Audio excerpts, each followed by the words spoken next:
Hello everyone, আসসালামু আলাইকুম। আমি আজকে ভীষণ মজা নরম তুলতুলে মিষ্টি বানাবো। মিষ্টি বানানোর জন্য আমার লাগবে মুড়ি। আমি আজকে মুড়ি দিয়ে মিষ্টি বানাবো। মুড়ি ভালো করে চেলে তারপরে পরিষ্কার করে নিতে হবে। মুড়ির মধ্যে যেন কোনো বালি ময়লা না থাকে। এখন আমি একটা প্যানের মধ্যে দুধ ঢেলে নিয়ে তারপরে জাল করে নিব। কয়েক মিনিট আমি দুধ জাল করে নিয়ে এখন আমি দিয়ে দিব ৩ চামচ চিনি।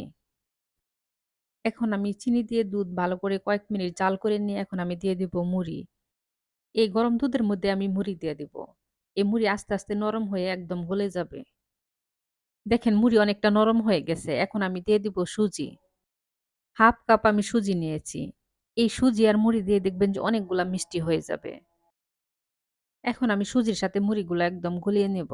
মুড়ি আর সুজি একদম শুকনা না হওয়া পর্যন্ত আমি এভাবে অনবরত নাড়তেই থাকবো। মুড়ি আর সুজি দেখেন দুধের সাথে একদম শুকনা হয়ে গেছে। এখন আমি একটা প্লেটে উঠিয়ে নিব। মিষ্টির একটু বেশি স্বাদ বাড়ানোর জন্য এখানে আমি কয়েক চামচ গুঁড়া দুধ দিয়ে দিব।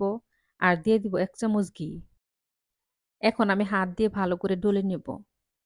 গরম অবস্থায় আমি হাত দিয়ে ডলে নেব। এখন আমি হাতের মধ্যে ঘি লাগিয়ে নেব। হাতের মধ্যে ঘি লাগিয়ে নিবেন তাহলে দেখবেন যে এই মিষ্টি আর সুজির দানাটা হাতের মধ্যে লেগে ধরবে না। আমি মিষ্টি একটু লম্বা করে বানিয়ে নিচ্ছি। আপনারা চাইলে গোল করেও বানাতে পারেন। যে যেমন পছন্দ করেন।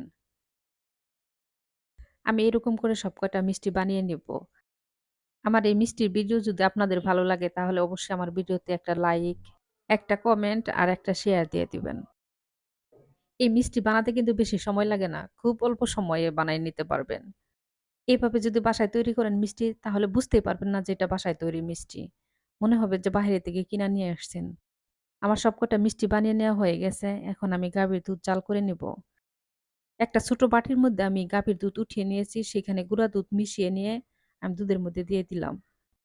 কারণ আমি গুঁড়া দুধ দিলাম, গুঁড়া দুধ দিলে একটু বেশি মজা হয় তার জন্য। আর আপনাদের হাতের কাছে যদি গুঁড়া দুধ না থাকে তাহলে না দিলেও চলবে। দুধের মধ্যে আমি ২ টা সাদা এলাচ দিব আর দিয়ে দিব চিনি। যে যেমন মিষ্টি পছন্দ করেন সেই অনুযায়ী চিনি কমিয়ে বাড়িয়ে দিয়ে দিবেন। দুধ আমি অনেক ঘন করে জাল করে নিয়েছি। এখন আমি দিয়ে দিব মিষ্টি। মিষ্টিগুলা দিয়ে কিন্তু বেশি নাড়াচাড়া করা যাবে না তাহলে ভেঙে যাবে। মিষ্টি আমি ৫-৬ মিনিটের মতো ঢাকনাটা ডেকে জাল করে নিব। মাঝে ঢাকনা উঠে আমি আস্তে করে একটু নেড়ে দিচ্ছি যে একদম নরম হয়ে গেল কিনা। বেশি নরম হয়ে গেলে একদম ভেঙে যাবে। দেখেন ফাইনালি আমার মিষ্টি হয়ে গেছে। একদম নরম হয়েছে। মিষ্টির মধ্যে আমি এইটুকু মালাই রেখে দেব। সব কয়টা মিষ্টি এখন আমি একটা বাটির মধ্যে ঢেলে নেব। দেখবেন যে মিষ্টি কিন্তু ঠান্ডা খেতেই বেশি ভালো লাগে। তাই আমি মিষ্টি ঠান্ডা না হওয়া পর্যন্ত ঢেকে রেখে দেব।